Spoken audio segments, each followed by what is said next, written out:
Salut à tous et bienvenue dans ce nouvel épisode. Aujourd'hui, on va parler avec Sabrina et elle va nous partager son expérience politique en tant qu'élue municipale. Bienvenue à toi Sabrina. Merci. Comment tu vas? Ça va, et toi? Ça va, merci. Super contente de te recevoir et de parler de ce sujet qui reste quand même intéressant et pas très présent en tout cas dans la communauté sud-asiatique. Donc c'est pour ça que je voulais mettre en lumière un peu ton parcours, qui est quand même assez intéressant aussi au vu de ta jeunesse. Merci. Et de ta fraîcheur. Du coup, je voulais dans un premier temps te poser la question basique que je pose à tous. Est-ce que tu peux te présenter, nous dire ton âge, ton prénom, ton métier, et ce que tu fais vraiment dans ton parcours politique? Carrément. Alors du coup, Sabrina, j'ai 25 ans. Je bosse en tant que manager dans l'informatique. Okay. Et à côté de ça, j'ai des activités politiques et associatives, dont je suis élue municipale à la Courneuve, dans le 93. Okay. Et j'ai aussi d'autres assos autour du handicap et l'inclusion de jeunes femmes minorités de genre. Okay. Voilà. Comment a commencé en fait ton engagement politique au sein de la mairie de la Courneuve? Alors, moi j'étais sympathisante, on va dire. Donc en gros, j'aidais surtout ma sœur à l'époque à tracter, faire du porte-à-porte, des choses comme ça. Et ensuite, on arrive mi-2019 où on me propose d'être sur la liste du maire. Donc c'était pour les élections de 2020 à 2026, c'est 6 ans de mandat. Et on me dit, est-ce que ça te chauffe d'être sur la liste ou pas? Et c'est à partir de là que tout a commencé. Ok, donc t'es rentrée dans l'aventure politique et du coup, pourquoi en fait cet engagement politique en soi? Pourquoi parce que bon, tu distribuais des tracts du coup pour un parti politique, mais pourquoi se diriger vers la politique? Alors j'avoue qu'au début, j'avais pas du tout envie. On m'a proposé ça et je me sentais pas représentée ni légitime parce que j'ai un parcours ingé et je me suis dit qu'est-ce que je vais faire en politique. Et au final, je me suis dit on va tenter l'aventure. Et c'est comme ça que je me suis lancée. Qu'est-ce que tu fais en tant qu'élue activiste, du coup? Alors, plein de petites choses. Tout d'abord, je fais aussi des permanences pour commencer. Donc, c'est les moments où on rencontre les citoyens, citoyennes pour qu'ils parlent un peu de leurs problèmes et nous, comment on peut les aider. Okay. Donc, ça peut être, par exemple, des demandes de logement, des soucis j'en sais rien, de voisinage, et plein de petites choses comme ça où l'idée c'est un peu de les aiguiller sur leurs problématiques. Okay. Donc ça c'est une chose que j'avais faite, que je fais encore. Y a une deuxième partie où je suis plus sur des actions, mettre en place des workshops, des choses comme ça, autour de 3 thématiques particulièrement moi auxquelles je suis attachée. Ça va être la jeunesse, l'inclusion, donc avec le handicap, et l'égalité femmes-hommes. Ok, voilà. Okay. Et du coup, tu as mené des projets dans ces domaines-là? Ouais, notamment sur la jeunesse où, avec l'élu qui a cette délégation-là autour de la jeunesse, on avait mis en place un workshop avec des jeunes sur un week-end où on leur demandait pourquoi vous quittez la Courneuve? Parce qu'en fait, la Courneuve, typiquement, c'est une ville où les gens ne restent pas. Et c'est dommage. Et du coup là l'idée c'était de leur demander voilà pourquoi vous restez pas, et il y avait toute une enquête qui était menée dans toute la ville pendant 6 mois au moins, et tout ça avait duré 1 an. Okay. Et au final ça a permis de voir que voilà il y a des sujets d'insécurité, de manque de perspective, enfin voilà, toutes ces petites choses là. Cette enquête là ça nous avait mené à comprendre pourquoi du coup les gens ne restent pas à la Courneuve, les jeunes notamment, et pourquoi les gens ne viennent pas. Et à partir de là ça te permet d'en sortir un plan d'action en fait, et de se dire ok, quelles sont les choses qu'on doit mettre en place sur le mandat ou peut-être les prochains mandats, et des actions vraiment concrètes. Ok. Ouais. J'ai cru aussi voir certaines de ces actions, et notamment une action, je pense que tu as menée 2 ans en arrière, avec Taubira. Ouais. Est-ce que tu peux nous en parler? Ouais, carrément. Alors c'était pour les présidentielles.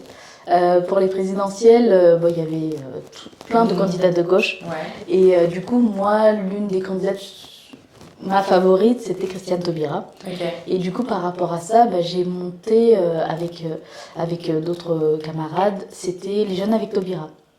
Et en fait, ça a duré l'espace de, je pense, 6 à 8 mois pendant cette période présidentielle où, en fait, j'ai tout monté de A à Z et c'était trop bien parce que en 6 mois, on avait réuni plus de 700, 800 jeunes, ce qui est énorme en France et un peu à l'étranger aussi. Et en fait, on se dit, moi, quand j'ai monté ce truc-là, je me suis dit, mais est-ce que j'ai réellement mis ça en place? Parce que tu as tout un travail de coordination, puis 700 personnes, c'est énorme. Donc c'est un travail de coordination, de presse, de relations publiques, même avec d'autres partis en fait, parce qu'ils étaient là en mode pourquoi vous mettez ça en place alors qu'il y a des candidats de gauche, enfin voilà. Il y avait toute cette partie-là à gérer et surtout la partie presse pour moi qui était hyper nouvelle. Donc quand tu as des Libérations, des radios suisses, des BFM par exemple qui te contactent, c'est génial. Ouais. C'est génial. Ouais, du coup ça... Ils mettent quand même un visage à cette action et un visage en plus de femmes racisées. C'est notre plus grande fierté en soi quand on se lance dans ce genre de choses en tant que femme déjà. Et racisée, je pense qu'on a une double peine aussi en étant dans la politique, en tout cas en France. Donc j'ai compris que tu étais élue politique. Est-ce que tu peux nous expliquer un peu le rôle de l'élite politique, nous le placer aussi dans le cadre de la mairie, comment ça se passe, juste pour nos téléspectateurs, pour qu'ils comprennent un peu tes actions? Alors, moi je suis élue municipale, donc en gros, quand on a les élections de la ville, par exemple, qui se passent, en l'occurrence moi je suis au niveau vraiment de la ville, on vote pour des listes, des candidats. Et en l'occurrence, moi j'étais sur une liste qui était menée par le maire actuel. Et voilà, l'idée c'est que tu es élu sur un programme, des propositions que tu fais et que tu vas mettre en place durant ces 6 ans. Et voilà ce que je fais. Moi j'ai ce rôle d'élu et il y a différentes casquettes, disons. On a les conseillers municipaux, les conseillers délégués, les maires adjoints et ensuite le maire. Donc tout ce corps-là est en support du maire pour mettre en place ce programme. Voilà. Ok, donc toi tu es au niveau 1, quoi. C'est ça. D'accord, en bas de la hiérarchie. D'accord. C'était vraiment juste pour comprendre, puisque ça reste quand même assez nouveau, la politique. Enfin, on s'en sert pas énormément dans la politique, nous, en tant que personnes sud-asiatiques. Ouais. Donc c'est quand même intéressant d'avoir cette vision-là. Alors, en tant que femme racisée et sud-asiatique aussi, puisque ça reste quand même le sujet de notre discussion et le point central des talk shows.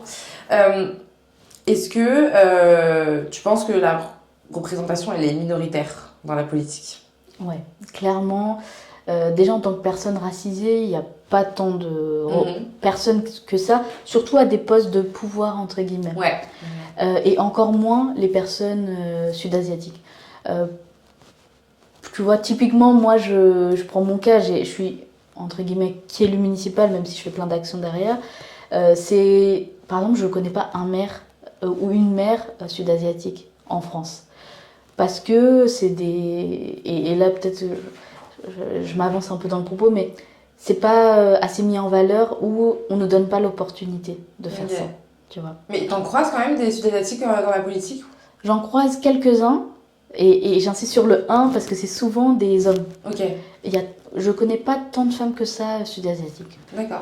Est-ce que c'est un désir pour toi en fait de représenter notre minorité finalement? Ouais, clairement, parce que on est jeune et en tant que sud-asiatique, on n'ose pas. Et moi, la première, moi-même, j'avais des réticences parce que je me suis dit, c'est pas mon domaine, qu'est-ce que je vais aller foutre là-bas? Clairement. Et au final, je me dis, si moi j'ai osé, peut-être que forcément ça suscite des questions. Donc forcément, les gens ils vont se dire, si elle l'a fait, moi aussi je pourrais. Et au final, je trouve que c'est un bon moyen de représentation et même de donner l'envie. Ok. Parce qu'on reste toujours sur cette thématique, donc être femme racisée et jeune. Dans un cadre politique blanc, est-ce que pour toi ça a été difficile en fait de t'imposer? Clairement. Je pense que tu dois faire doublement tes preuves, j'ai l'impression parfois.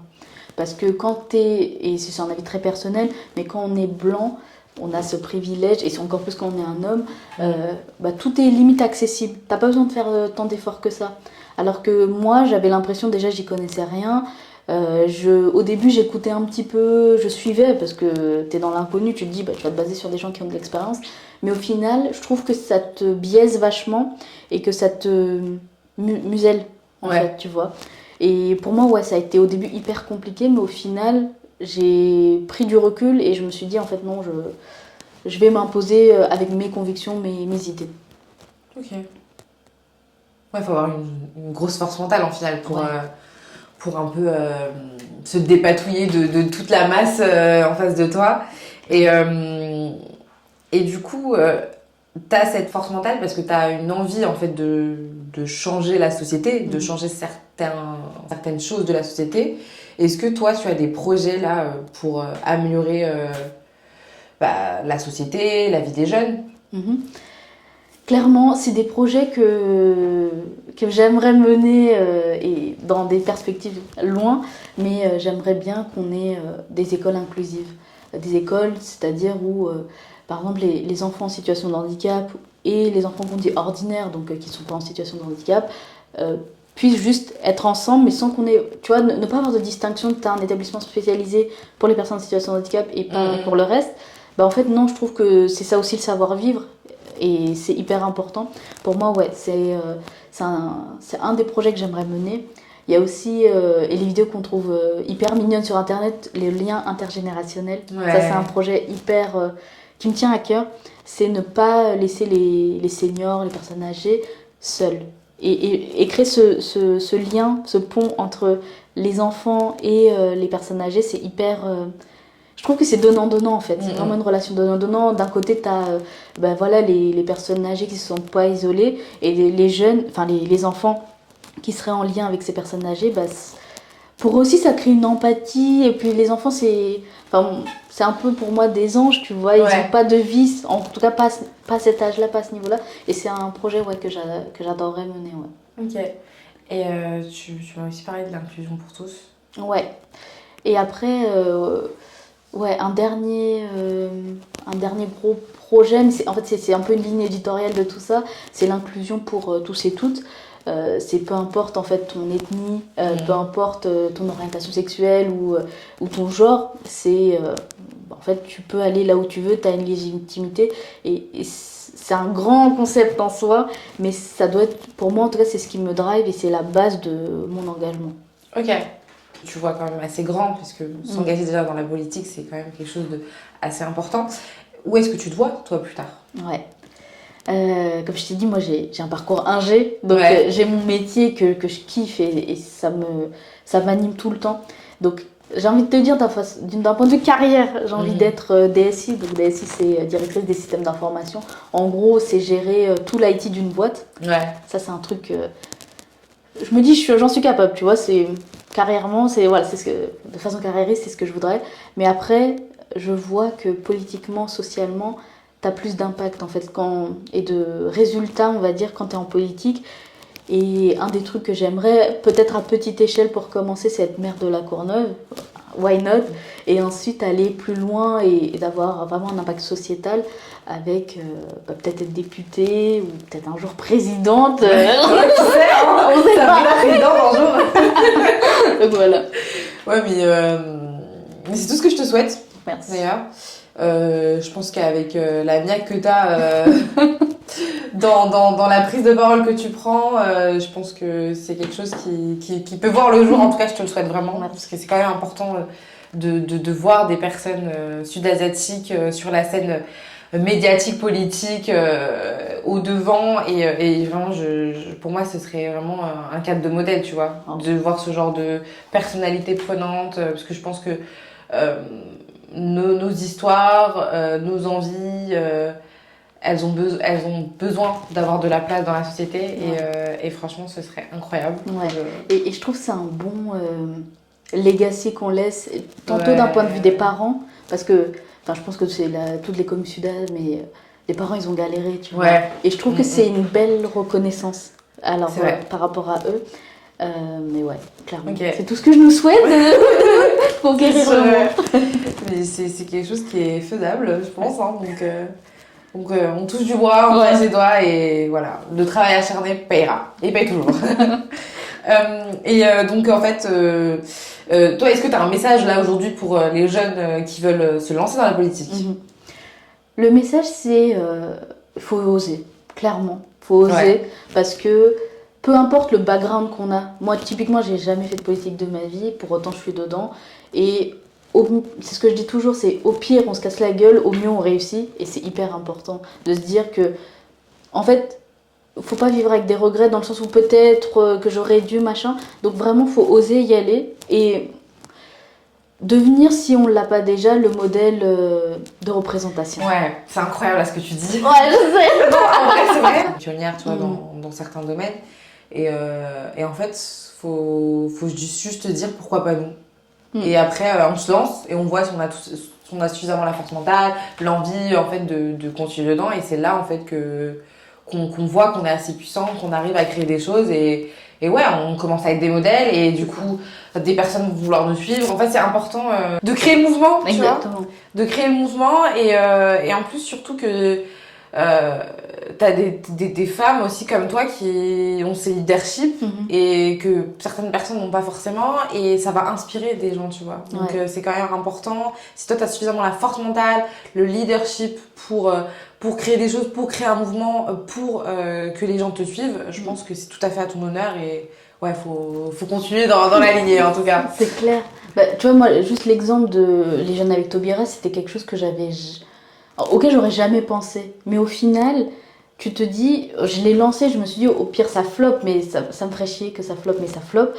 Et pas du tout. Au final, t'as quand même vachement de personnes qui, après, a posteriori, m'ont affirmé, franchement, t'as un leadership de dingue, j'ai envie de te suivre partout, tu vois. Et c'est bon, pour l'ego, ça flatte vachement, mais derrière, je me suis dit, bah en fait, c'est génial, ça veut dire que j'arrive à embarquer les gens, j'arrive à les mener autour d'un même projet.